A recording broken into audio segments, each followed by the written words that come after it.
Hey, Keto freaks. You picked a really good episode to listen to today. Dr. Jason Fung is with us, but before we talk to him, I want to tell you about Keto Fest 2017. Richard Morris and I, along with some other well-known wonks in the world of low-carb, high-fat, ketogenics, and fasting, are going to turn the entire town of New London, Connecticut, keto for a weekend. The weekend of July 14th through the 16th in 2017, to be exact. Keto Fest is not a conference. Conferences are for professionals. Festivals are for people. There will be lectures, yes, but also a town full of keto food. We're turning all the restaurants keto. We're talking about fathead pizza from a brick oven. Also, a pig roast, music, cooking lessons, bike tours, walking tours, lifting and fitness lessons, wine tastings. Oh yeah, that's more like it. On Friday night, I'm throwing an exclusive dinner party at my house, which we'll use as a fundraiser for Keto Fest. On Saturday, there'll be lectures at the Guard Theater. Ivor Cummins and Dr. Jeff Gerber will be there. Eric Westman said he'd like to come and speak, and more are signing up all the time. Saturday night is the Meat Fest outside on the Parade Plaza by the water. After dinner, we'll have a showing of The Widowmaker on the Guard Theater's 60-foot screen. On Sunday, we'll do all the other stuff in the town. We'll have the cooking lessons at the Spark Makerspace Kitchen, the bike tours, the walking tours, and all that. Doesn't that sound like fun? If you're interested in hearing more about it as plans take shape, go to ketofest.com and sign up for notifications.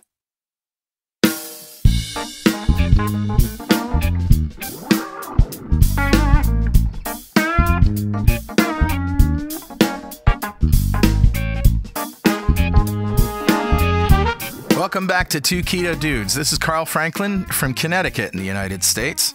And in February of 2016, I put myself on a ketogenic diet to take control of my metabolism.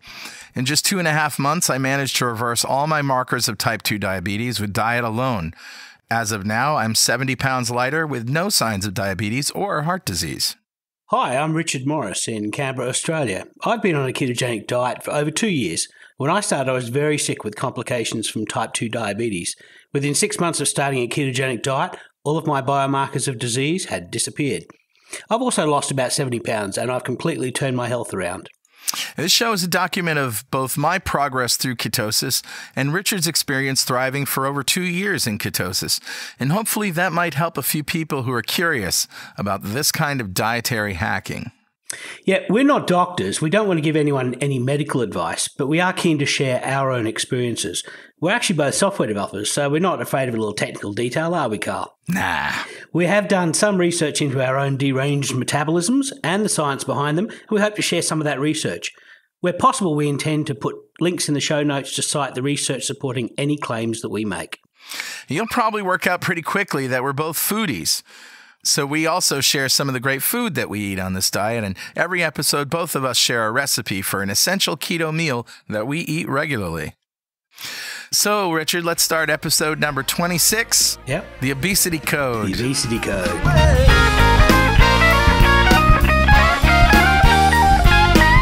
Maybe it's the Obesity Coders, because we're... Okay. Or the obese coders. Not anymore. The once were obese coders. Hey, we're just going to let Jason come right in here. And hi, Jason. Hey, guys. How are you? We just want you to hang out with us while we do the rest of the stupid things on our show, because if you've got a comment, that's gold for us. So, yeah.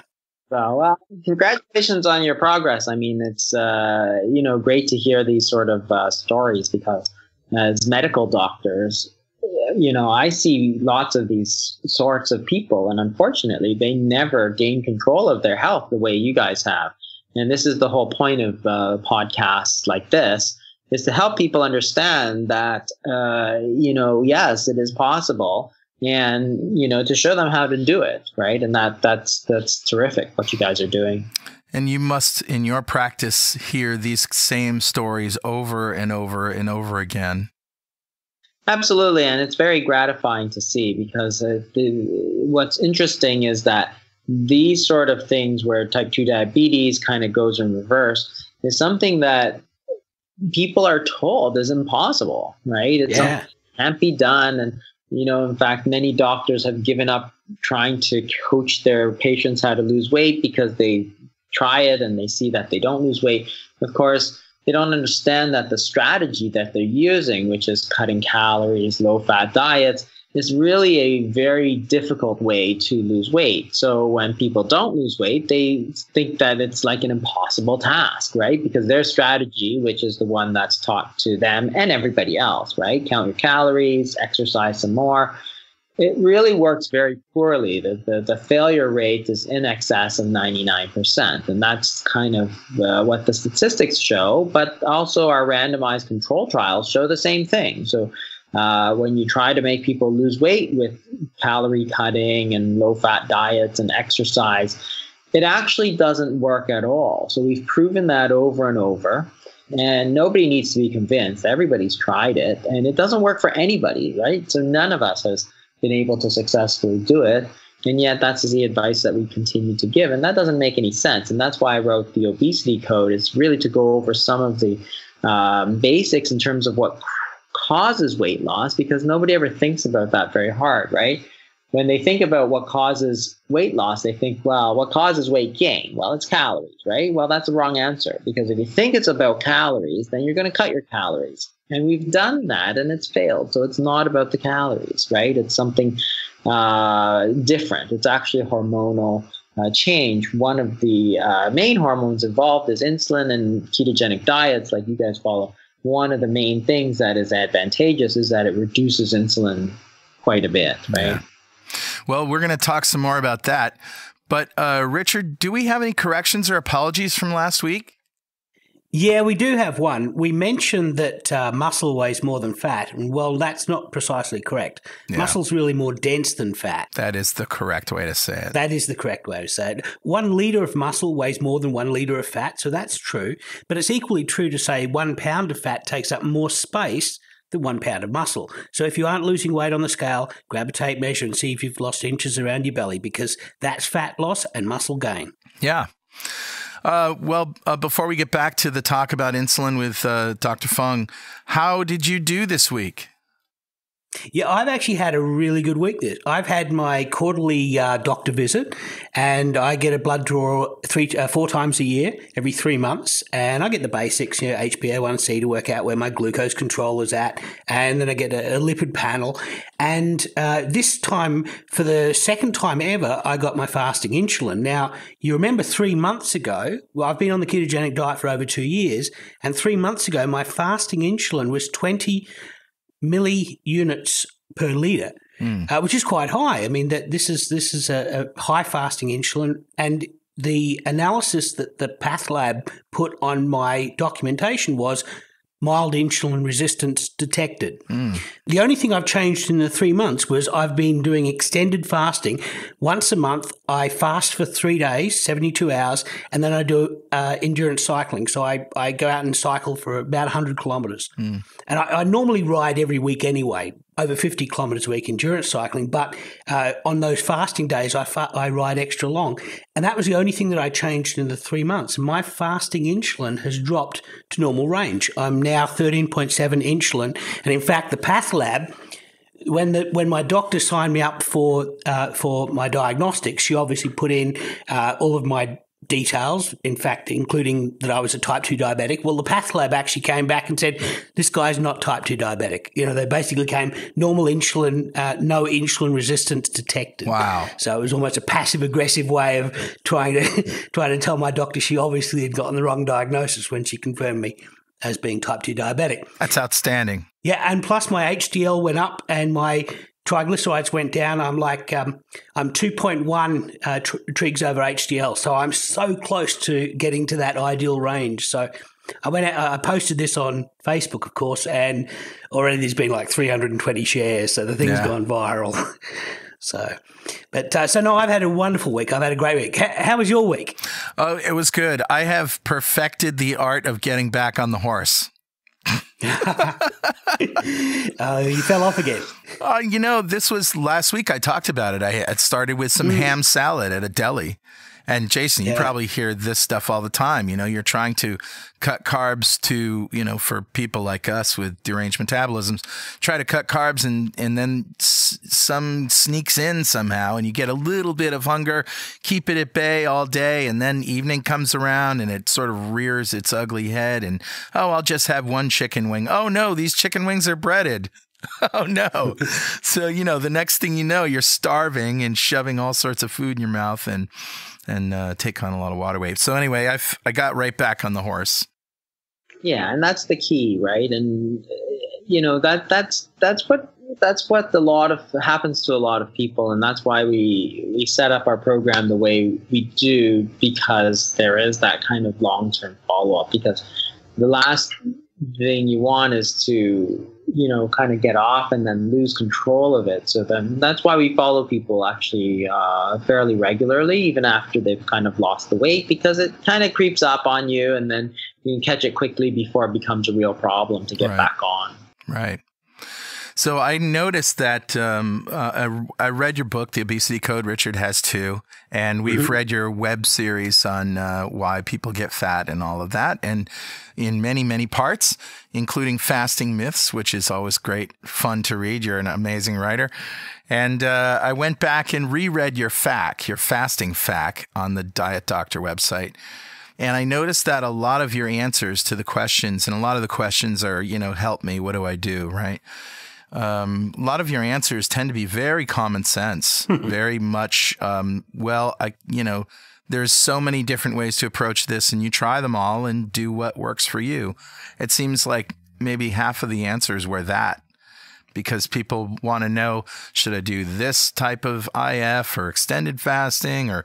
Well, we actually individualize it in the same way, right? So we start off with what we recommend, and then we tailor it according to how people feel and what fits into their life and what doesn't fit into their life and how they feel about it. Exactly. And that's the thing. I think that we've made everything so much more difficult than it needs to be. That is, and even the low carb sites, they get this, oh, you have to be 30% and not 31%, right? I'm like, okay, guys, that's not the real issue here. Nobody counts it to that precision, right? And there's this idea almost that, the more precise you can get, the better you are. But it's like, okay, well, what works for me may be completely different than what works for you, right? And there's nothing wrong with it in either case, right? If you follow one diet and it does you very good, then you should do it. But it doesn't mean that it'll do me the same good. And we see this all the time. And I think that part of the problem is that there are lots of different people out there giving advice. But you have to really see who works with people day in and day out with obesity, right? So there are people out there who are essentially scientists, obesity researchers or whatever, which is great. But, there's science and then there's what happens in the real world, right? I mean, it's just like software, right? There's the way it's supposed to work and then there's the way it does work, right? Right? Yeah. And there's Windows, right? And we all know what happens with Windows. So the thing is that Windows is supposed to work great, right? But it doesn't always. And that's the same thing with diets, right? So if you have no practical experience with working with people, so let's take an example of fasting. Very few people use it as a therapeutic tool, right? And I have no idea anymore why not. Yeah. It does a lot of good. But then there are people who scream from the sidelines, oh, women can't do it. Well, there are literally millions of women, Muslims, Buddhists, all these women throughout all of human history who have fasted, right? And they didn't die. And the cave women, when it was winter and they didn't eat, they didn't die. They had children later on, right? So there are people screaming from the sidelines, oh, you can't do this. And women in fasting is one of the biggest myths. I get questions about that all the time. Oh, women can't fast because there's some website that said they can't fast. And I'm thinking, okay, so I have like hundreds of women fasting. And millions of women have fasted throughout history. And yet you, with your experience of 0 people, and you've read 2 studies on rats, have decided that women shouldn't fast. And you get featured on a prominent website like Mark's Daily Apple, and all of a sudden you're telling women not to fast. So here's one of the weight loss tools that we have, which is in fact one of the most powerful tools that we have, and you've thrown it in the garbage all because some guy has decided after reading a couple of rat studies that they shouldn't do it, right? It's ridiculous. Or, oh, it burns muscle. And you get this all the time too, right? Oh, yeah. It burns muscle, it burns muscle, it burns muscle. And I always think, well, so let me ask you, how many hundreds of patients do you have who are fasting? And how many complain of muscle loss?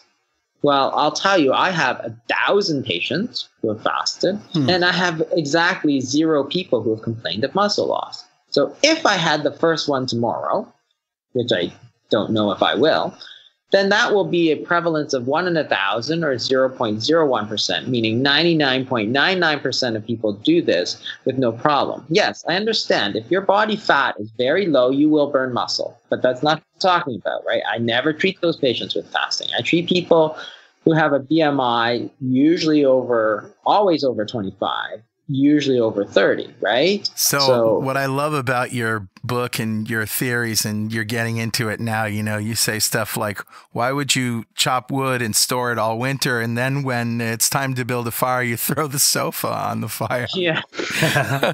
So the thing that strikes me about your approach is that it's very Eastern philosophically, which is that, in the West, we have sort of gotten handed down this patriarchal kind of, from maybe the ancient Greeks who were all about, the mind and the intellect, the power of the triumph of the intellect over the body and over the, this kind of thing, which permeated itself into the Bible. We get dominion over all the animals, and, we're above animals, right? We've risen above them, and therefore we can control them. We can control nature and all of this. And Eastern philosophy is very much the opposite. It's, hey, you know what? Life happens to you. And, how you work within the existing world, you can't change it. You can't change nature. You can only learn how to live in harmony with it. And I think this is essentially your philosophy here. It's like, if you had to decide between millions of years of evolution perfecting our bodies the way that have gotten us to here, and some drug or some new therapy or some controlled, you have to have this many grams of whatever, you'll always side with evolution. Yeah, and that's the thing too. What you're saying is that you've got this kind of people who say this is the way it should be, and therefore you should listen to me. But it's ridiculous again, because think about it. If you decide to do fasting and it really, your body feels worse and you hate it and it feels like crap, and then don't do it, right? It's a tool. Sure. You can use it or you cannot use it, right? I don't care, right? But to throw it in the garbage and never use it and proclaim from your kind of ivory tower that nobody should ever fast because you're going to go into starvation mode, women are going to die, and you're going to burn through all your muscle. And then you've kind of lost the ability to even use that for people who would have benefited tremendously. And I see it every day, right? I see lots of people who benefit from it. And those are people who would not have, right? They would have been told to eat cut 500 calories a day, and they would never have lost any weight, and they would have gone on to insulin and do diabetes and stuff, right? And this is the thing, is that it doesn't make any sense. And then you go back and you say, well, what is their actual qualification to do so? And Nicholas Nassim Taleb has a great analogy. He said, basically, these are the people who are lecturing birds how to fly, right? So I have a huge practice of people who fast, and yet people are telling me that I should or shouldn't tell people to fast based on their 3 or 4 studies that they read and no practical experience. It's like, okay, why am I listening to you? And this is what I usually come up with is I don't listen to you because you have no experience and I have experience, and therefore, you can think whatever you want. I'm not pushing it that everybody must do it. Yeah, there is a short list of people that shouldn't fast, right?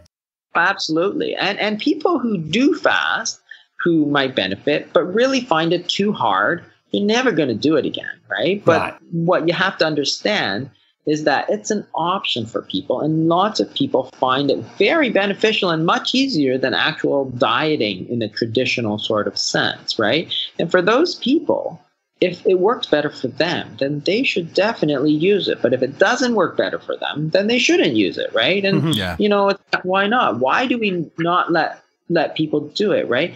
But I don't force it on people, right? And that's the difference, right? That's the Eastern philosophy, or the Eastern sort of approach that, hey, you know, we can do it. Like, you might like chocolate and I might like vanilla, and there's nothing wrong with that, right? Whereas the other people are, oh, you must eat vanilla. It's so good for you. And it's like, but I hate vanilla. Like, no, you don't. You love vanilla, right? And like, no, I don't. Right? You will love vanilla, damn it. Exactly. So, yeah, my dog knows more than Kevin Hall about insulin. Oh. Mike, seriously, I've got to do a blog post about this because Bluebell, my dog, had an adrenalectomy, and so she had a very complicated hormonal scenario. But one of the things it did was it tipped her pancreas over the edge, and she became canine diabetic, which basically means she was making no insulin. So we had to inject it for her. And she started putting on weight, and the vet said to us, I want you to restrict her feeding. So we gave her precisely the same exercise, precisely the same food. We were giving her 200 grams morning and evening of kangaroo mints, and that was all she ate.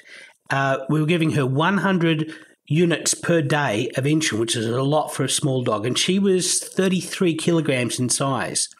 Well, they did a glucose curve, and her nadir was going below safe range, so they had us bring her insulin down. So now remember, she's having the same food for the entire time. She's doing exactly the same exercise. Calories in and calories out are identical.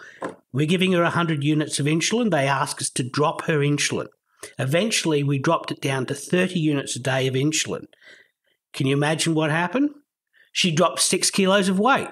You know, same calories in, same calories out. The difference is the hormonal milieu. And you know, so my dog Bluebell knows more about insulin than Kevin Hall, apparently. The thing that always gets me is that, and it's not so much Kevin Hall, but the whole thing about insulin is very interesting. Because if you think that insulin is the major player in weight gain, and obviously I do, you know, I wrote the whole book about it, right? Sure. But it's very easy to say, okay, well, if I want to test that hypothesis, then give insulin and see if people gain weight. And they do. And then the corollary of that is take away insulin. Do they lose weight? And they do as well, right? You have type 2 diabetics or whatever diabetics. On insulin, you take that insulin away, they lose weight. So it's like, okay, that's your question. Does insulin cause weight gain? That's your test. But you get all these people that confuse the issue. They're like, oh, but insulin is an appetite suppressant in the CNS, in the central nervous system. Who cares? Who the cares, right? Nice. Oh, insulin doesn't cause your appetite to go down. Who the cares, right? Is that my question? That's not my question, right? Exactly. That's the whole point. If you say insulin causes weight gain, do the test. Give insulin, do they gain weight? If it's yes, then that's your answer. Take it away. Do they lose weight? If the answer is yes, then that's your answer, right? And you can do the exact same thing with calories. If you think calories causes weight gain, do the overfeeding study. You feed them more calories. Do they gain weight? Temporarily, yes. By the time you get out to 6 months, a year, all that weight goes down. That's force feeding. You force feed them, you know, food, they gain weight. But when you stop force feeding them, what happens? They go back to their original weight. So it didn't cause weight gain. And you do the same. If you think calories causes weight gain, take away calories. Does weight go down? And we know the answer to that. Every single one of us has done that experiment. And the answer is hell no, right? No. It doesn't work. Right. And it's not because people don't have willpower. It's because it doesn't work, right? So don't confuse the issue. Because I see posts all the time, like James Krieger and Stephan Guyenet. They're like, oh, you know, insulin doesn't cause energy expenditure. Insulin doesn't cause appetite suppressant. Insulin works like this in the CNS. If you give insulin to rats, I'm like, who the cares? Like, don't be an right? Nice. Give insulin to people, see if they gain weight. Right. If they do, that's it, right? And don't make it more complicated than it has to be, right? And that's Occam's razor, right? People try to confuse you. Right. You've got to cut through all the kind of bullshit to get to the core, which is if insulin causes weight gain, then insulin is the problem, right? Yeah. Now that sets you up very easily to say, well, what is going to influence my insulin? And it's not just carbohydrates, right? That's where I differ from some of the other people with the carb insulin hypothesis, where they're saying that it's just carbs that causes insulin to go up and down. It's not, right? There's all kinds of other things that contribute, because you can eat a very carb-heavy diet and still have low insulin if you play around with some of these other factors. Yeah, in fact, I was looking through some of your sample, plans. I guess there's a couple of pages in the back of an appendix in the obesity code where, a typical diet might look like this, and you have said this is just one of many. But yeah, I noticed yogurt with berries, all bran, things that have carbohydrates in them. And, it made me wonder that, I guess if you're really lowering your insulin with a 24-hour fast, then you can, after a while, tolerate these things. I guess does that make sense for somebody who's metabolically deranged like Richard and I? To me, it's all about the insulin, not about the carbohydrates. Sure. Right? So if you look at all bran, for instance, the actual how much insulin it stimulates is very low. So yeah, it may be carbohydrates, but it doesn't stimulate much insulin, right? So you have to look at an insulin index, not a glycemic index, for example, or just a carb counting. Because to me, the problem is insulin, right? And one of the things so other than carbohydrates, it's mostly the refined carbohydrates, which are very, very stimulating to insulin. And we all get that, sugar and white bread. Nobody kind of disagrees about the white bread and stuff, right? But the other thing is insulin resistance is a large player, because insulin resistance causes a lot of insulin to go up too. So you got to take care of that. And intermittent fasting, which deals with timing of meals, is something that's kind of specifically for that rather than total calories, right? So it's about giving your body a chance to have low insulin levels for long enough that you don't get all this kind of resistance, because in the long term, that resistance will play into hyperinsulinemia, which will play into weight gain. And that's why there's actually two important questions here, right? So there's the what to eat and there's the when to eat. And it turns out that we all talk about what to eat. You eat high fat, high carb, low carb. And we talk about it quite a bit. There's actually much more agreement than disagreement, right? You look at all those high carb studies, it's not white bread and sugar, right? It's all like beans and, all bran and stuff that looks really, really like you would lose weight, right? But it's not high carb in the way that most North Americans eat high carb, which is McDonald's and, Pizza Hut. Jason, what got you interested in the first place in fasting as a therapy? Yeah.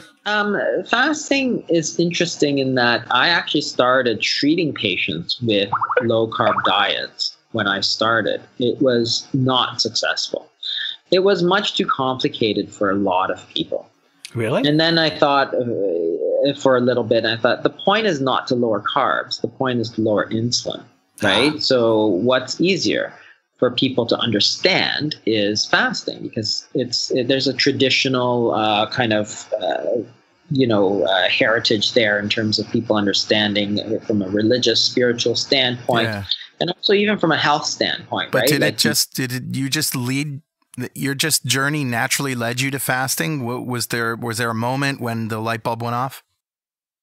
There was, actually, and I was talking to somebody, and we were talking kind of back and forth, and then we were talking eventually about fasting. It was actually about a cleanse, which is similar to a fast, right? Except they try and sell you some expensive product so that you can fast, right? Which I don't really believe in, but if it helps you, then it's great. So they're showing some great results. I thought, fasting, hey, that's really, really interesting. And then I thought for a second. At first I thought, well, that's really crazy, right? Fasting. I don't know about that, right? But then I thought, why not? right? People have done it for thousands of years. Right. Why can't we do it? Like, what's wrong with fasting? So then that's when I thought, this is interesting, right? Fasting, you're going to eat zero. So you're going to lower your insulin levels maximally, right? Because all food does stimulate insulin to some degree, unless you eat almost pure fat, which most meals are not. You will stimulate insulin to some degree from the protein, for example. But why not? What's wrong with it, right? And then I thought for a second, and I thought, okay, well, you know, it's been done for thousands of years, right? So there's that history there, which is important. So again, if you look at some of the writings of, like, you know, Nicholas Taleb, who wrote Anti-Fragile, he talks about these things where, you know, one of the things is that if something has withstood the test of time, right, you know, it's probably okay, right? Sure. Because if there was any problems with it, it would have been figured out a long, long time ago. I thought, well, this is really interesting. Like, so you have diets like, I don't know, the HCG diet or whatever, and they're relatively new. People have been doing it for tens of years, not thousands of years, right? Yeah. And even low carb diets, the history goes back hundreds of years. So you know that it's been tried, it's been done.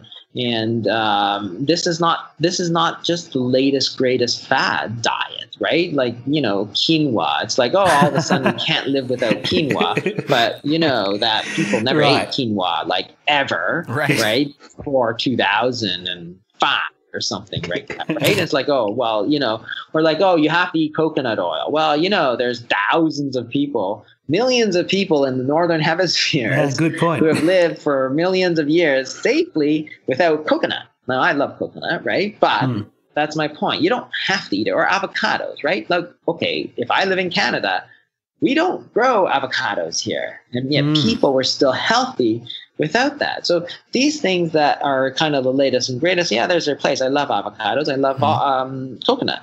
But clearly, if they've withstood that test of time, then there's probably something to it. And that is one of the things that really struck me about the fasting, is that we've done it for so many years. We know it's safe, for sure know it's safe, and yet people have really demonized it. You can't miss a single meal ever, right? Okay, well, you know, and then when I started reading through some of the literature and stuff, I realized that there's actually tons of health benefits to it, right? And that's so then I started using it in my clinics, and I'll say that it's far more successful for me because I deal with many older patients. Maybe they don't understand English so well. They're really not the people on Facebook looking at nutrition studies, right? They are, you know, 65, 70 years old, and they've lived a certain way their entire life, and they want to get better, yes, but they you know, they don't know the difference between a carb and a protein and a fat. Like, they just don't. They know what a potato is, but that's about it. You have to tell them about foods and stuff. Do you ease people into fasting with a low carb, high fat diet to ease the sort of the break-off point? Yeah, I think it does a lot better. So ketogenic diets and also low carb diets, because your body's kind of adapted to fat burning already. Anecdotally, the people who do it find a very easy transition. Whereas if you go from a regular diet into fasting, it's a little bit more difficult. Yeah. So not that you can't do it. Lots of people do it, but it's easier from that. And this is the thing, right? So even if you're on a ketogenic diet, it's striking because it's like you may not be hungry. And it's like there's so many people, again, screaming at you, oh, even if you're not hungry, you should eat.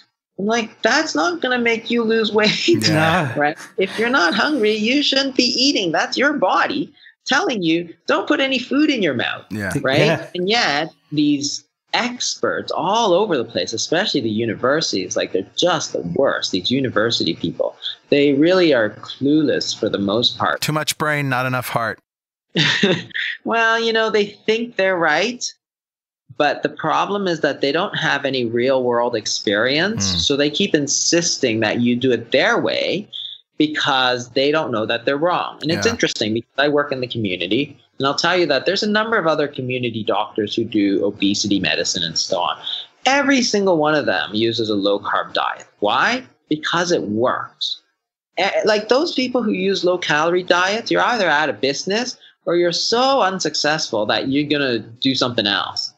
Sorry, Dr. Fung, we're running a little bit short on time, but we want you to participate in this next bit that we call Mail!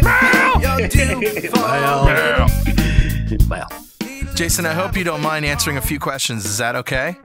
Yeah, of course. Awesome. So this one is from Matthew, and he says, at what point, days or hours, do you get diminishing returns on fasting? Do fat fasts like cream and coffee, bone broth, etc., hinder results versus zero-calorie fast? And is there too long of a fast that causes a decrease in metabolism? Those are a few off the top of my head, he says. So fat fasts are where you have fat and nothing else. So the whole point of fasting, a lot of the benefits, but not all benefits, come from lowering insulin. So if you take pure fat like butter, like bulletproof coffee, then you're going to have just fat and very little insulin response, despite the fact that you're taking a lot of calories, right? So MCT oil, coconut oil, or adding butter, it's a lot of calories, but very little insulin response, which means that you actually get almost all of the benefits of the fasting without actually fasting. Okay, so there's a lot of people say, is it a fast? Well, technically, no. Technically, fasting is like nothing, 0 and 0, right? But there's variation. So the fat fast is one that I think should give very good results. And I think a lot of people have had excellent results with bulletproof coffee, for example, which is probably the most popular here in North America right now.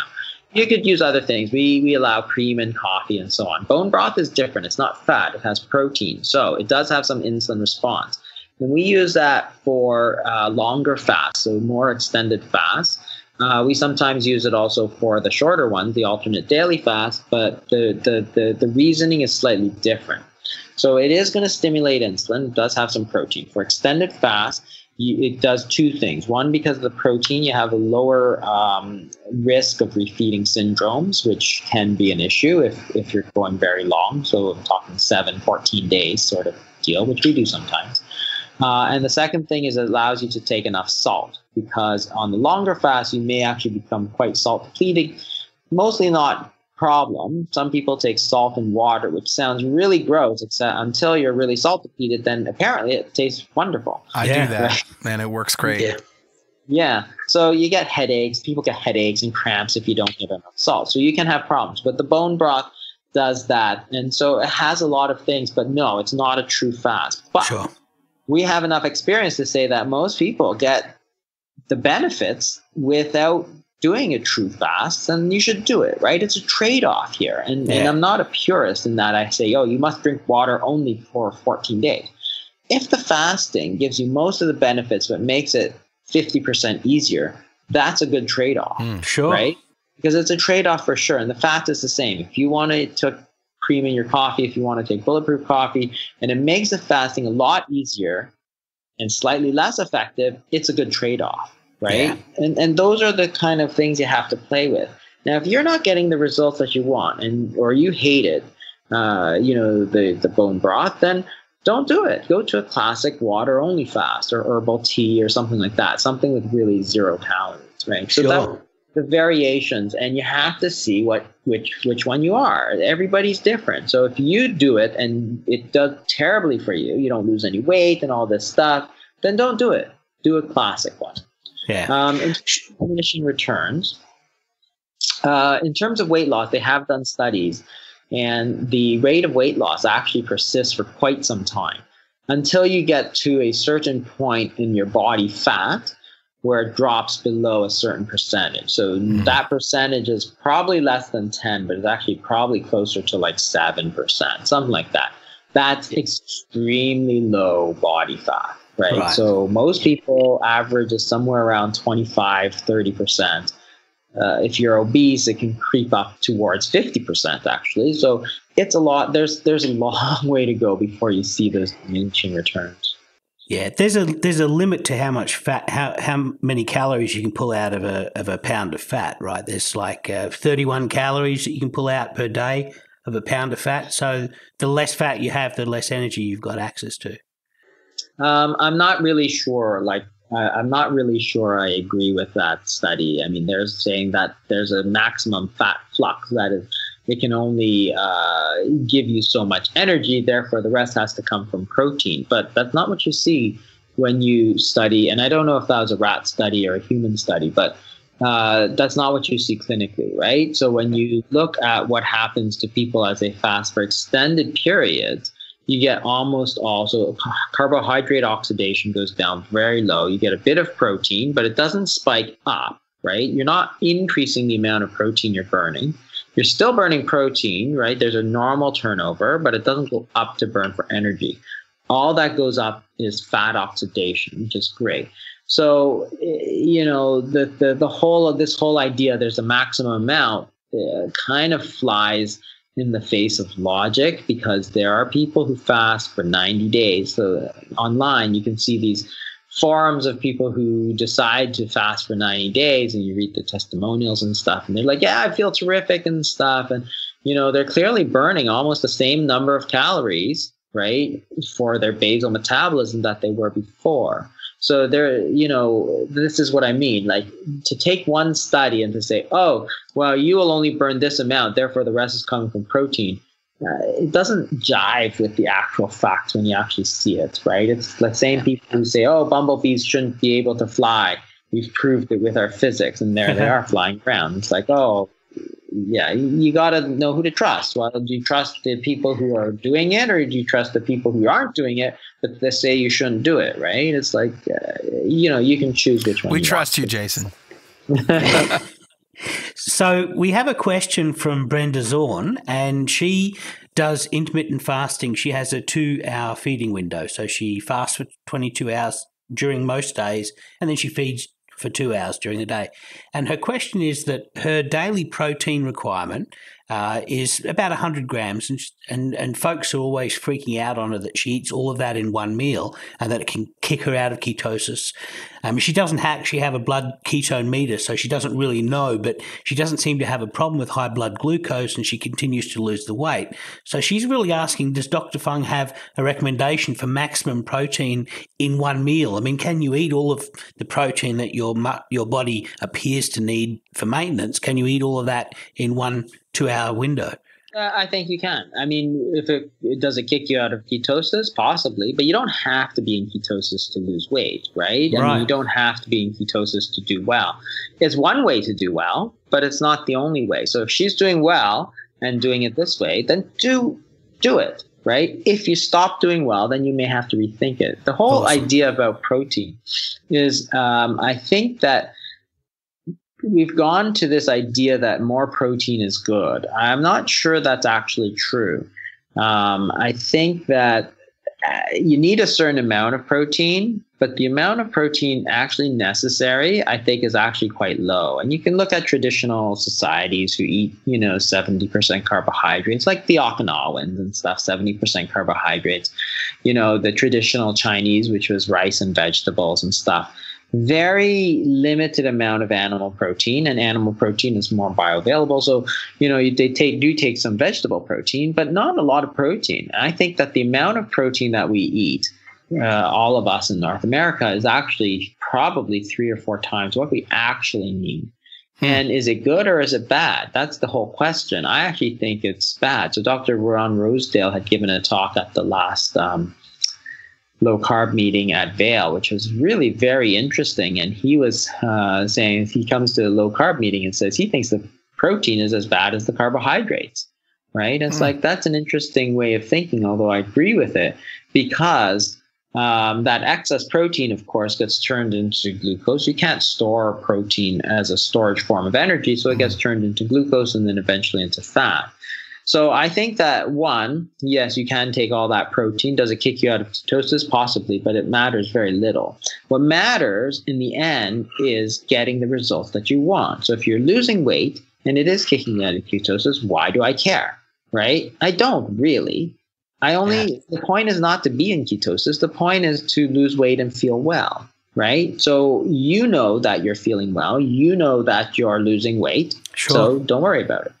Are you getting enough protein? Your body will tell you when you're not getting enough protein, right? You'll notice it. How does it do that? Well, your body breaks down proteins into amino acids, right? And when you eat protein, it's amino acids. So you got to think the only way that you can actually become deficient in protein is if you're losing it out of your body, which is your urine and your stools, without replenishing it, right?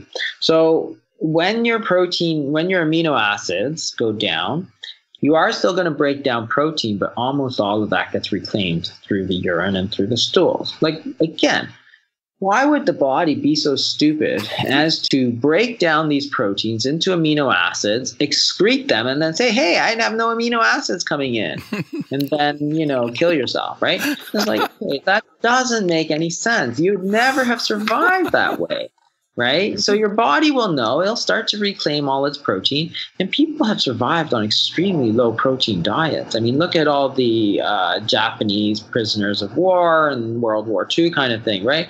Even when they got calories, it wasn't protein, right? They weren't getting a hamburger. They were getting some more rice, right? Yeah, this is great. And totally digging your answers here, but we got a couple more I'd like to get to. Okay. All right. Karen Mangicotti says, I would like to know about the headaches. I have done broth and salt water and supplements, electrolyte supplements, and I still can't fast without a headache. Have you seen anything like that in your practice? Headaches are very common. So we do try to warn people about them before they start, and it usually goes away. But I had them myself when I started. We notice it all the time with patients. I don't know why, but it happens all the time. Some people actually get migraines, which are even more severe. So we tell people to give it some time because usually as you get kind of keto adapted and so on, the headaches do tend to go away. Staying hydrated is one thing, making sure all your electrolytes. So it sounds like she's doing all the right things. And for the most part, that's what we notice, is that it just goes away.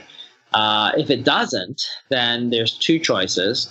You can either kind of cut back your fasting into a shorter time slot, so 20 hours, 16 hours, whatever you can tolerate, right? So you have people who do 16-8 all the time and do very well, right?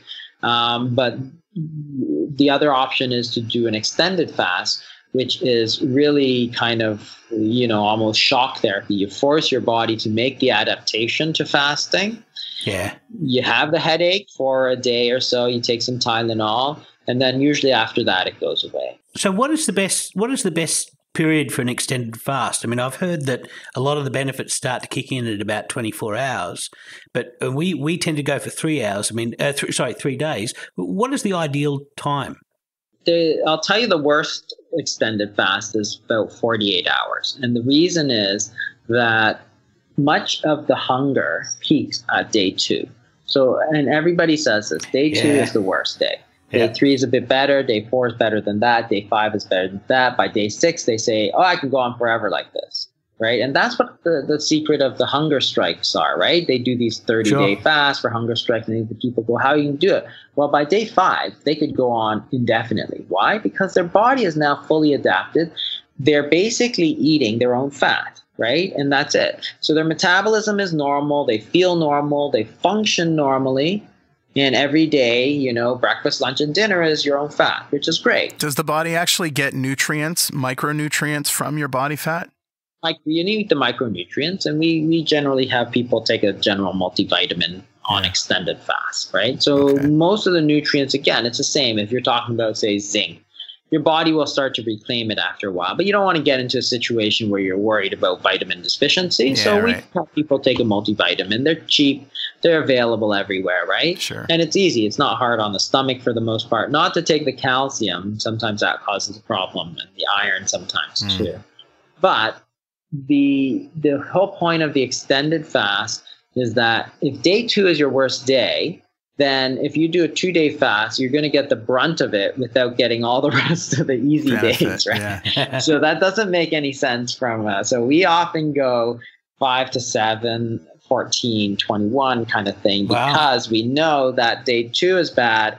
But if you break it at day 2, day 2 is a day that you think you'll never be able to make it, right? Day 3, you think, I can do this. Day 4 is, it's not so bad. Day 5 is like, this is like normal. It's great. So that's why we always say 5 to 7 days is a pretty good thing to enter for. By the time you hit, 10 days and more, you have to start to be a little bit careful about refeeding syndromes, which is where when you start to eat, there's too many changes and you don't feel so good, your phosphorus level drops. The bone broth helps kind of mitigate that a bit. If you're very if your average weight or underweight, those longer fasts can, be a bit more of a problem. So by the time you hit 10 to 14 days, you're starting to worry about those things. Plus, you have to be much more careful in terms of breaking your fast, that don't go too fast. And every single person has done this. They break their fast and then they eat a lot because psychologically there's this thinking that, and they get a big stomach ache, right? Or diarrhea. Yeah. So every single person gets that, and they very quickly learn that you have to be gentle on these long fasts. So when you get to that kind of 10 to 14 day range, that's when you have to be careful. So with the extended fast, we typically center mostly into that kind of 5 to 10 day, 5 to 14 day range. For people with very severe diabetes, we say it's good to take a break for a while, then do it again. And that's the whole point. But yeah, I would say that's the kind of sweet spot. Just avoid the 2-day fast because it's just psychologically the hardest one to do. And it's interesting in terms of the hunger. One, that's what people always say. And the studies show the same thing. If you look at ghrelin, which is the hunger hormone, peaks at day 2. Every day after that, it goes down and down and down. We find that hour 18 is particularly hard. Yeah. All of us in the group have mentioned hour 18. Yeah, it is absolutely true because if you look at the ghrelin again, it goes up and up and up, right? 18 starts to get hard, but the hunger comes in waves, right? You see the same thing. You let it go, like say, by hour 18 or 24, you're wanting dinner, but you don't have it. It passes, then you feel pretty normal, you go to sleep, right? But then that whole next day, it's still high, right? That second day is still a tough day, right? So you don't want to cut it. That's the day that you don't think you can make it, right? But that you don't want to cut it just as you've gotten over the hump. Sure. One of the guys in our group has mentioned a tip, which is if you start at lunch, you have an early lunch, like 11 o'clock. By the time hour 18 comes around, you're asleep. So you miss it. You miss your first hunger wave. That's a good tip. Actually, I hadn't thought about that. But yeah, that is a very good tip because it is definitely true.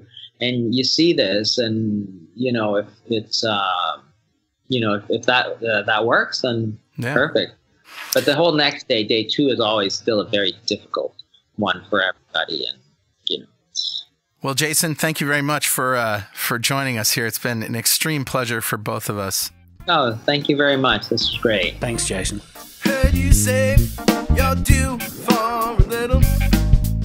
How outstanding was that? The Fastmaster. The Fastmaster. He's inspired me. I think I'm going to do an open-ended fast. No. Yeah. How long? Who knows? As long as I can go. Wow. Yeah, we'll see. It might only last 3 days. I don't know. Well, you can do that. You can do that on your head. So you'll be fine. You'll be fine. Much respect. Much respect. And now that I'm fasting, let's talk about recipes. Recipes.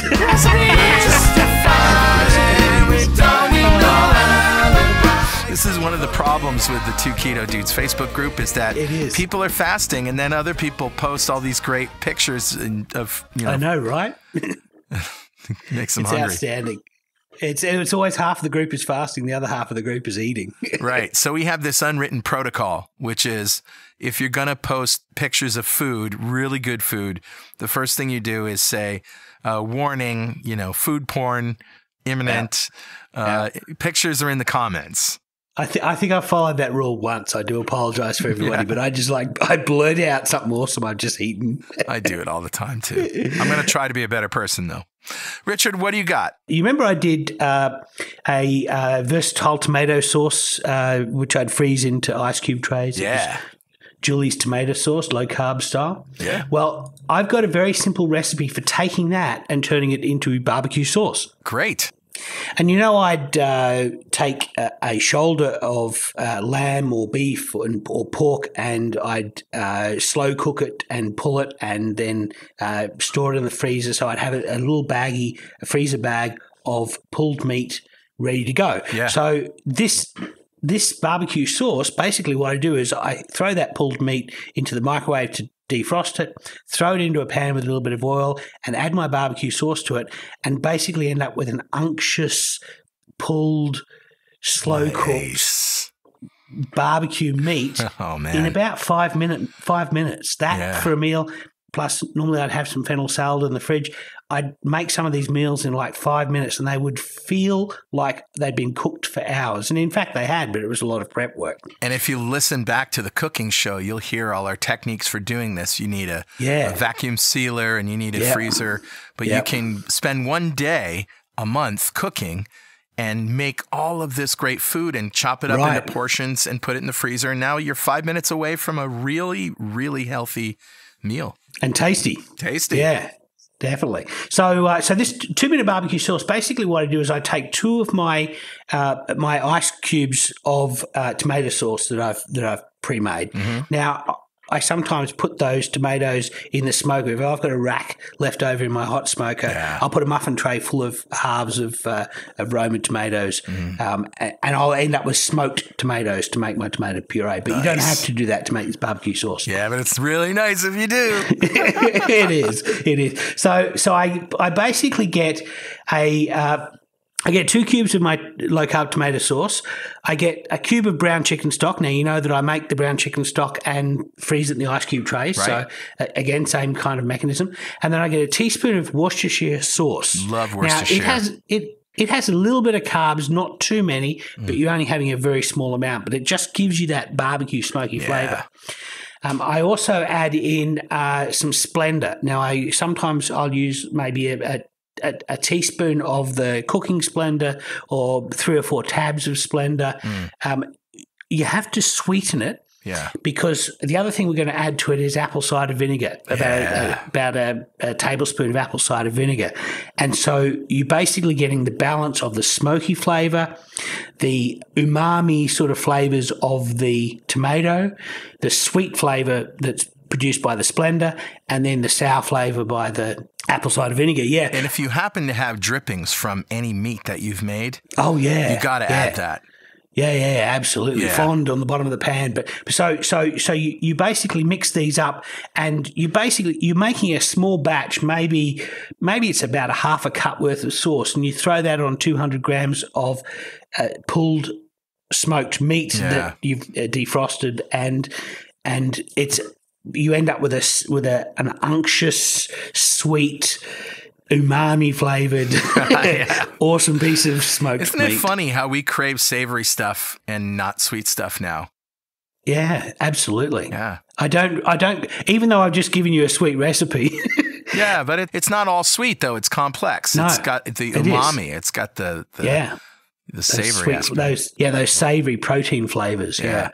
So that's my recipe is a barbecue, 2-minute barbecue sauce. It's on my blog, and go for it. Awesome. So what have you got, Carl? Well, I did a failed experiment, and I'm not going to talk about that. I was going to talk about that. It was a brisket. And it was a brisket recipe that you smoke on the grill with a smoker box. Right. And the reason it failed is because you're supposed to keep the temperature at 225 degrees Fahrenheit. And unfortunately, even just lighting one burner and keeping the brisket on the complete other side of the grill, I was only able to ignite the chips, which were soaked properly overnight, hickory chips in a box, if it was up at 300 degrees, if it was on full. And so what happened is it got overcooked, it got dried out. Too hot for the meat. Yeah. So I'm not going to talk about that, and I will try the other way to cook brisket on the grill, which is only smoke it for a half hour or so and then finish it in the oven. Yeah, I do it for about a half hour to get that smoke ring coming in. Yeah.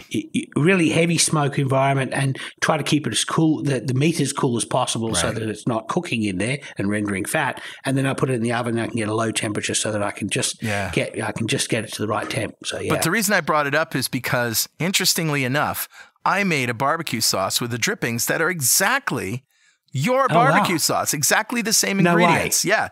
Yeah. I had a little tomato sauce. I had the drippings from the brisket, which included the rub. And the rub was, salt, garlic powder, onion powder, cumin, a little smoked paprika. Oh, yeah. Yeah. And some xylitol, which is my sweetener of choice.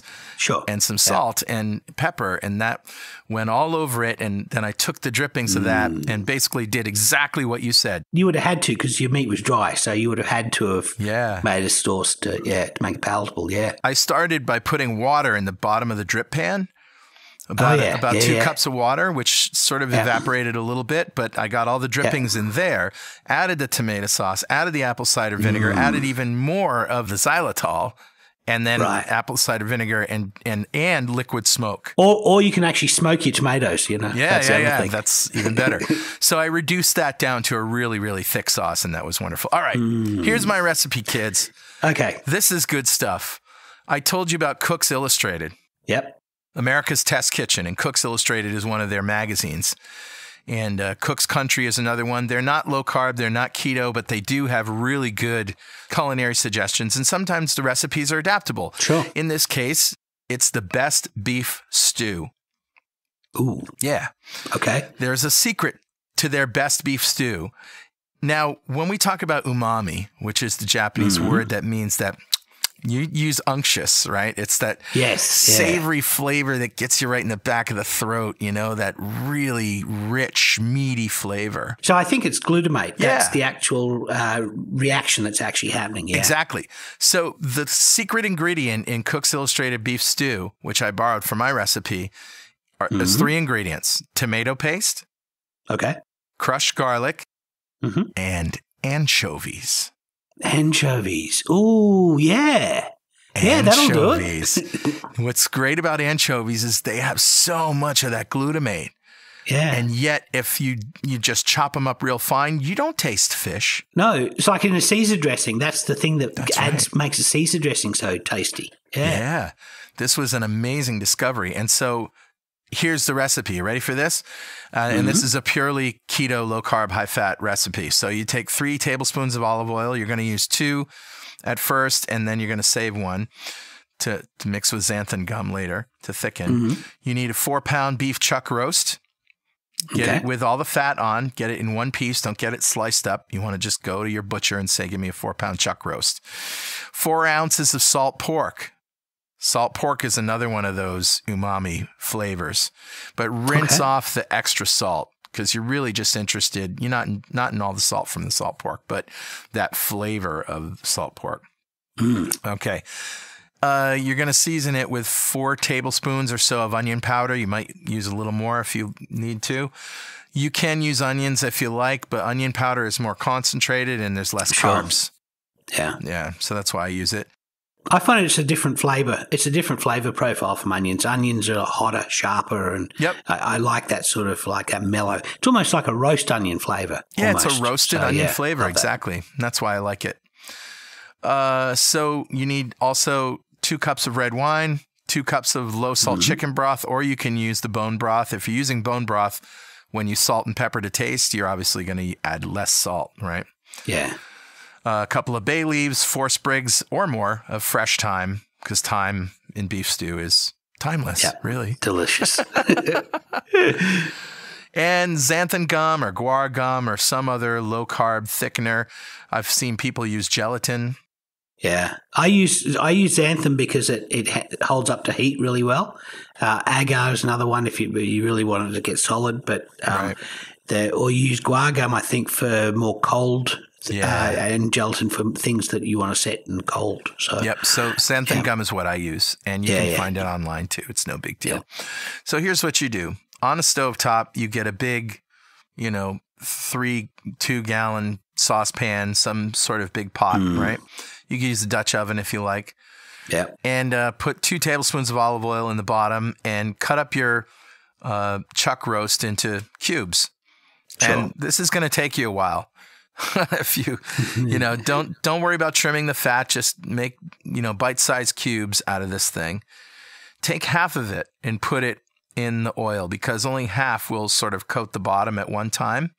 Right. And brown them on medium heat for about 7 or 8 minutes till they're browned. Take them off the heat, throw the other half in, brown that for about 7 minutes. Bring the first half back to the pot. And now what you're going to do is add your mixture of crushed garlic, chopped anchovy fillets, chopped really fine, and the tablespoon of tomato paste all mixed up together. And just add that and swirl it around and coat all of the meat with it. All right? Nice. So it's almost a marinade now for the meat. Yeah. And now you just sort of let that cook for another few minutes. And now you add your red wine. 2 cups of red wine. Right. You could think of it as deglazing the bottom of the pan, although there's not much glaze there, to be honest. You're just adding the wine. You want to let that cook down a little bit so that the alcohol has a chance to escape. But let's face it, it's going to cook for a long time, so don't worry about the alcohol remaining. You can feed it to kids. It's not going to be, they're not going to get loopy. All right, now you add your 2 cups of either low salt chicken broth or bone broth or whatever chicken broth you like. And yes, I'm using chicken broth with beef stew. Don't use water and bouillon. It's all just salt. There's no flavor there. If you have beef stock, by all means use it. But chicken stock works really well. You're going to get a lot of beef flavor from this. Yeah, I use chicken stock in just about everything. I'll use a beef stock if I'm making a beef soup or something like that where I want a really obviously beef flavor. But for the most part, we always have a couple of liters of chicken stock in the fridge at all times. Yeah, it makes a nice contrast. Yeah. All right, so now add your bay leaves and your thyme, and basically you're going to let that simmer for quite a long time. Now, some beef stew you make in a Dutch oven and you put it in the oven, like in a 300-degree oven, and just let it warm up and heat up and cook for a while. But I find just simmering it over really low heat, like for 4 hours or so, is really, really good. Nice. You're going to get it to reduce down a little bit, And now after a few hours, maybe 4 hours, maybe 5 hours, it's reduced down a little bit. It's got the right flavor profile that you like. Taste it, salt, pepper to taste. Yeah. Add pepper if it needs pepper. Add salt if it needs salt. And now you take the tablespoon of xanthan gum and a tablespoon of olive oil and stir them up cold. And you're going to turn the heat off on your beef stew, because if the stew is too hot when you put in the xanthan gum, it's going to turn into little pebbles of goo. Ooh, okay. Yeah. So you get the rolling heat off. Yeah. And okay. Get the rolling heat. Let it sit out on the counter for a good hour. And now you're basically just going to drizzle that xanthan gum olive oil thing in and whisk it really good. Whisk it. It's incredible how quickly xanthan gum just it gels up. You think, I don't have enough. Oh, I've got too much. That's right. So you have to be really careful. You can't use too much. And I think a tablespoon is a good place to start with this. It just thickens it a little bit so that, it's got that rich, meaty, thick consistency. And great flavor. Yeah, the traditional way would have been to flour the beef before you start browning it off. And so if you look at a traditional recipe, it says coat your beef with flour and then brown it off and then start your soup. That starts the thickening from the get-go. Right. But in a low-carb world, we obviously don't want to add flour unnecessarily to a meal. We don't really want it at all. So xanthan gum does this, but you have to add it at the end. You can't add it at the beginning because you'll break the gel. So exactly.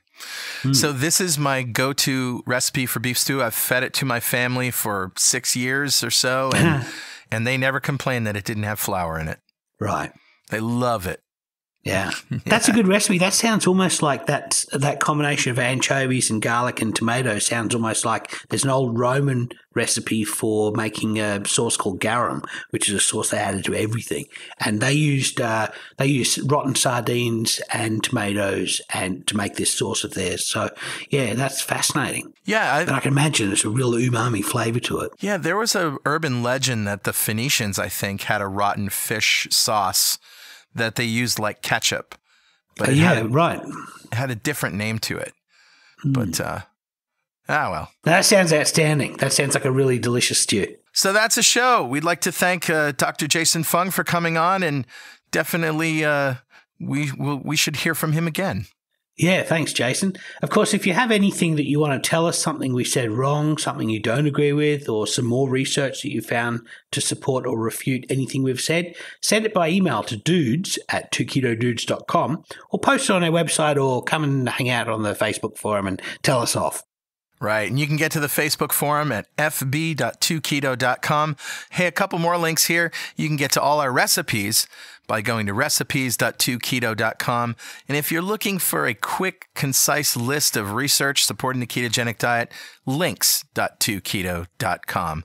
Of course, follow us on Twitter at 2ketodudes and on Instagram at 2ketodudes. We post pictures of food there that we don't necessarily share with the rest of the world and other things. We do. And Jason, why don't you take us out? Go fast yourself. Yeah. Yeah, booyah. We'll see you next time on 2 Keto Dudes.